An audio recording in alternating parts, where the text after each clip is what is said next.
والصلاة والسلام على سيد الأنبياء والمرسلين وعلى آله وصحبه أجمعين أما بعد فأعوذ بالله من الشيطان الرجيم بسم الله الرحمن الرحيم وأنتم الأعلون إن كنتم مؤمنين وہ معزز زمانے میں مسلمان ہو کر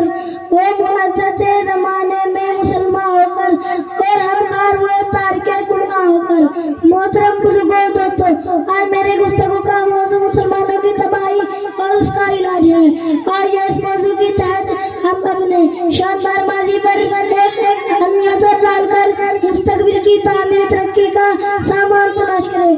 قرآن کریم میں رب الجلال کا ارشاد ہے وَأَنْتُمُ الْأَعْلَوْنَ إِن كُنتُم مُّؤْمِنِينَ، تم ہی سربلند رہو گے اگر تم مومن ہو۔ ارشاد باری ہماری پوری تاریخ کا اختصار ہے اور اسی میں ہماری ترقی کا راز مقبر ہے۔ تاریخ کے سینکڑوں واقعات بتانے کے لیے کافی ہے کہ جب بھی ہمارا رشتہ اللہ سے اور اس کے دین سے مضبوط رہا، سربلندی و کامیابی نے ہمارے قدم چومے اور جب کبھی اس رشتے میں کسی قسم کی کمزوری آئی، عزت اور رفعت کے آسمان سے ذلت و مستی کے غار میں جا گرے۔